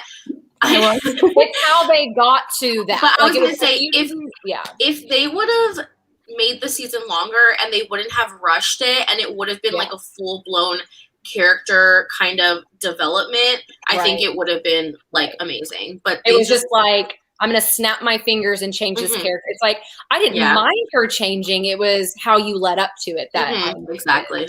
So, but I don't try to, I said that to one person once, like, I have an unpopular opinion. I liked it. And someone legitimately got mad at me. And I was like, okay, I'm never going to say this opinion again. Sorry. I'm sorry. I'm never going to talk about it. So sorry. I think this one was from maybe the Secrets one. I want to read The Maidens, but I really, unpopular opinion, I hated The Silent Patient. I did not like that book at all. I was like, it was 2 stars. I was angry the whole time reading it. But I feel like I need to give him another try, and I really want to read The Maidens. Because that one has more of like a dark academia kind of vibe, I think. But yeah. John Mars. Fast Big Universe Acquired the Orange Tree. I'm so scared of that book. Yeah. I don't want to touch it. I'm like, oh, it makes me so nervous. It's literally massive. Yeah. It's a standalone, which is nice. Oh, that's true. At least you don't have to read a sequel or anything. Yeah. Did you read it, Steph? No, I want to. Like, I have it on my Kindle, but I don't know if I'm ready. Yeah. I got to be ready for it. I think after the ACOTAR series, I'm going to probably take a break from big chunky books for a second, because I mean, I'm getting them done really quickly, but that's because I don't work in the summer. Like, I have the time to sit around and finish a big chunky book. When the fall comes and I go back to work and go back to teaching, I will not have the time. I will not be able to finish these big chunky books. Yeah. In the time that I'm doing them now. Like, it's insane. Yeah. Dark Matter, 10 out of 10. 10 out of 10. I am. It's payback for talking shit on Sharp Objects. Sharp Objects. Did you guys watch the series? Is it pretty close to the book Sharp Objects? I only watched, I think, the first couple episodes. I also didn't finish it, But from the first couple episodes, I think it was like very similar. And then I know people who read it and also watched the series said it was like really close. Okay. I feel like they're doing better with that with book series, like turning them into shows. I feel like they're doing a lot better job than they used to of matching the book. Yeah, I agree. And I love Amy Adams. I think Amy Adams is just I do too. An amazing actress. Did you guys read The Woman in the Window and like watch the Netflix? No, I've seen the previews and stuff for it. I haven't seen Steph, did you read it? Yeah. And have you seen the movie? Yeah, I've seen the movie. How do you feel? Because I haven't read the book. So like I thought the movie was fine. I enjoyed it, but I know a lot of people who read the book did not like the movie. On it, like I didn't mind the movie. But I also didn't care for the book that much, to be honest. Like I wasn't one of the people who really liked the book, so I didn't really care for either, to be honest. Yeah, that's why I didn't read it, because I knew at the time that it was becoming a movie, and I was like, I don't really have an interest in reading this book, so I'll just wait for the movie. Yeah.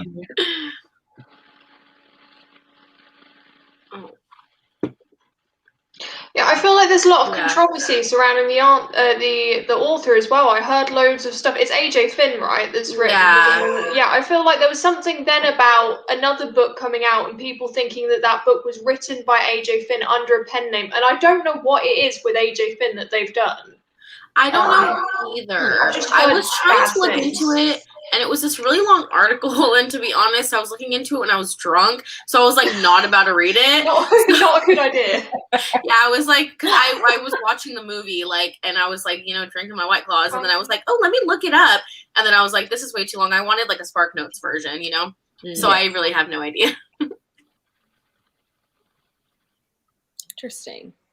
I looked it up, right, and it just on the it's Wikipedia, so I don't know how true it is. Anyone could have written this.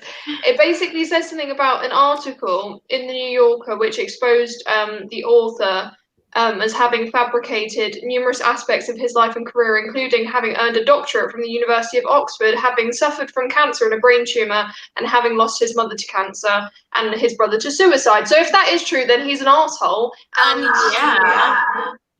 wow. Then I definitely don't want to read his book. But I don't, again, it's Wikipedia, so I don't know. Yeah. That's not crazy. good. That's wow, crazy. I guess I should have just looked at Wikipedia. Yeah.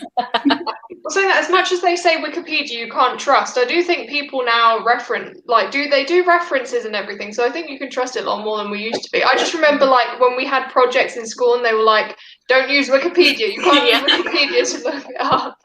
Oh, I tell my students all the time, don't use Wikipedia. I still have students trying to cite from Wikipedia, and I'm like, guys, if you do that, I will count you off. That is so funny. But the thing you can do is use.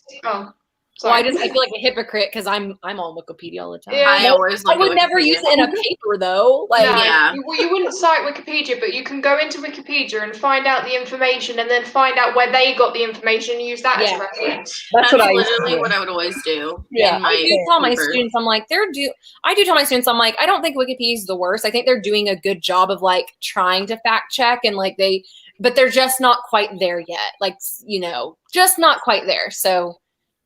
Anyways. All right. Our last one, guys, is barbecue, which being from the South, I know good barbecue. I think I told Chloe once that when I lived in the UK, my British friends wanted to take me to an American style barbecue place, and it was very cute. You're like, oh, that's sweet. That's sweet. And actually, I don't remember it being too bad. I just thought it was kind of funny, like how they really tried to make it look stereotypically Southern American. Was it like a what's it called? Like a chain, or was it an individual one? Because we have a chain called Smith and Weston's, which is like it really goes on the Texas thing, like people walking around in cowboy hats, and they have like the massive, like the skeleton head thingies. They have them everywhere, and it's just like a ranch. I cannot remember. It was years ago when I lived there, and it was a really small place. It was tiny. Oh, okay. Well, part of me thinks that it was just a local restaurant. I don't know if it was a chain, but it wasn't too bad. I mean, it wasn't too bad. I've had worse in America, so it's okay. Okay, barbecue, which is pick a book in which a character was portrayed as a hunk. I guess like a hunk of meat. I guess that's what the barbecue connection is. I mean, yeah, Great connection. that actually makes sense because actually when I was reading this one, I was like, how does this relate to a barbecue? But you know what? That's true. That's probably exactly what they're going for. I have a question. Yeah. Because hunk is like a big guy or something. Yeah. Yeah, like a hunk. Like someone attractive, like I took it as man. more of like a really attractive man. Yeah. Okay. I thought I took it as like an attractive buff man. Like, So did I. Yeah. I don't know if this man is buff. Like big and buff. Oh god. He just seemed hot to me. So it's a hunk. It's whatever you. Yeah, whatever you That's a define hunk. as a hunk. Yeah. Your definition. So for this one, I chose The Kiss Quotient by Helen Huang because the main character in there, Michael, I guess he technically probably has to be buff because he's like an escort type of man. Mhm. So he has to be like built, you know. But yeah, I just chose him because I was like, he literally sounds so hot. And he's also just like such a wonderful character, like great man. Love him. I love him too. Yeah. Yeah, he's so cute. Yeah. Mhm. I've heard good things about that book. I might have to pick it up. Yeah. Chloe? I was thinking. I mean, the obvious thing would probably go to be with it to go with someone like Tamlin from Akatar, but I didn't. And I went off of more like who I think objectively would be sort of an attractive, sort of well-trained person. I thought Odysseus from. I mean, I've read Circe. I haven't read the Odyssey, but obviously that's where he originally comes from. I can imagine that he'd be a very strong, attractive person, especially because of the relationship that he has with Circe, and because like he's a sailor kind. I think he's a sailor. Is he a sailor? He's something like that. Like he goes on this massive trip, right? So he must be quite like a fit person. So I just thought I'd go with him. Nice. Love that. I have to read it. I haven't read it yet. It's really good. I I haven't gave it read the one Song of star. Achilles though. What, Leah? I gave it 1 star. Oh, you don't like it? Really? I've heard mixed things about that book. I again, it's one of those that like people either love it or they hate it. Yeah. And I think I don't know, to me, I haven't read enough like mythology books to know where I stand on those types of books. So I don't know, but it is on my list. I just got Ariadne for my book of the month, which is another like Greek mythology. We're gonna see. We're gonna see how I like that genre of books. All right, Steph, who's your hunk? I don't know if you guys have read it, but I don't know why you're laughing, Leah. Just the way Haley said that. Who's your hunk? So The Simple Wild by Kay Tucker, Jonah. I don't know if you guys have read it. I haven't read it, but I've heard a he's lot. like this like mountain man. He is like the big burly man. Some of the scenes in that, you're like, yep, okay. Thank you. Do what you will, like you're all good. He's portrayed, he is from Alaska. He's portrayed as like this hardworking, big burly man. So Jonah from The Simple Wild. Love that. Nice. We love a big mountain burly man. Yeah. Yeah. All right, Leah. So I choose Red from Serpent and Dove. I don't know if you guys read it, but we have like 2 main characters in this book, and one of the main characters is a woman who is a witch, and the other one is a witch hunter, and he's described as buff and also very tall because she literally says that she can see Red in a crowd because he's just that tall. Wow, what a man. Serpent and Dove I have that book, and that's another one where I've heard a lot of mixed reviews on that one, which I don't mind because I kind of like mixed reviews because I get to go in with my own, like there's not enough hype around it where I can actually make my own opinion, I guess. But I am excited to start it, see if I like it. Mm-hmm. I think I have like 3 now. I had one, and then as you guys were talking, I'm like, oh, I thought of another one. Oh, I thought of another one. So Resand would be my hunk from Akatar. Honestly, all the Bat Boys. Yeah, any male in the Akatar series is a hunk. Yeah. But I was also thinking about Jamie from Outlander because he's like this Scottish hunk, very attractive. And then Oh, who is it? Oh, and when Leah was talking about that one, I was also thinking about The Witcher, which I've never read The Witcher, but I watched the show with Henry Cavill, and he's a hunk in that movie. I've heard a lot of people who read the Witcher books don't really like the Netflix show because maybe I guess they didn't do it correctly. I don't know. I don't really care. I liked it. He's just hot. I didn't care. Like, yeah, I was very happy with That's funny. I didn't know that. Because I watched the show and I really loved the show. And I also read the first short story collection, because it starts out as a short story collection and then goes on to novels. And I don't know, I read the first one and I kind of disliked it just because of how women were portrayed in his books. Yeah. And that's, I think the women in the show are also better shown. Yeah. I have to watch that now because I'm like, anything with a hot man, say less. Oh, Watch it. I will watch Henry Cavill do the dishes. I don't know. He's like one of the, you know those actors that are like, oh, they're grungy, but when they clean up well, they clean up really well. He's the opposite, where like I've always seen him very like put together, clean. I mean, he played Superman, but I'm like, but he can get dirty. Well, good job. Listen, we love grungy looking men. Like I always say, I'm like, my type is like a man who looks like he hasn't showered in a week, but he has. Yeah. He just like has that like dirty look. I'm like, you're so hot. Yeah. Let's see. I think she had to go. She's probably gone by now. Well, that's it. That was the summer book tag. That was really, really fun, guys. That was so much fun. So fun. Yeah. I loved this. Yeah. Writing some books to my TBR. I know. I got to get on that John Mars. Yes. So, any last thoughts before we go?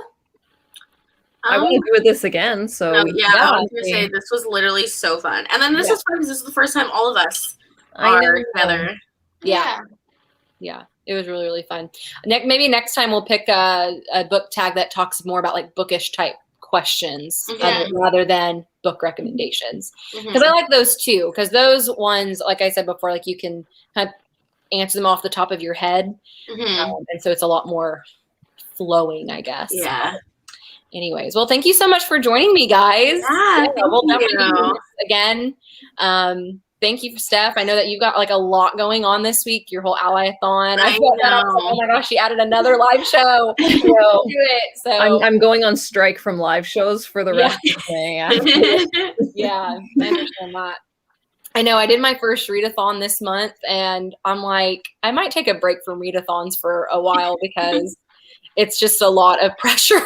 Yeah. I was going to do one for June and I decided I wasn't going to do it because I just wanted, well, we've got some trips planned and some other things going on. And I'm like, just take a minute, but I'm excited for your second round of Ally-a-thon. I know you guys don't really know when that's going to happen, but if you guys have any like themes and stuff that you would like to see explored, like let me know because we're going to be looking for kind of something that we can explore. Yeah. I know. I really want to do the second round because also I was like, okay, I'm gonna try to like just pick some random books like literally this past weekend. I was like, I'm gonna do it, and I'm literally in the worst reading slump ever. So I saw your story that like you were in a reading slump, so I felt bad. Yeah, I've like just not been wanting to read. So, and we're gonna try to release it a lot sooner this time, so that people actually have time to like, because we talked about it and it was a little bit like, okay, let's get this out type of thing. It was a little rushed, so we're gonna give people a lot more time this round. All righty. I'm excited. All right. I said we only managed to read the first group book because this month is also Asian Readathon, so my TBR is like really, really full already. Yeah. All right, guys. Well, thank you so much for joining me. We'll do this again. Enjoy the rest of your day or evening, if it is evening for some of you. We'll see you guys next time. Have a really great day. Bye. Bye.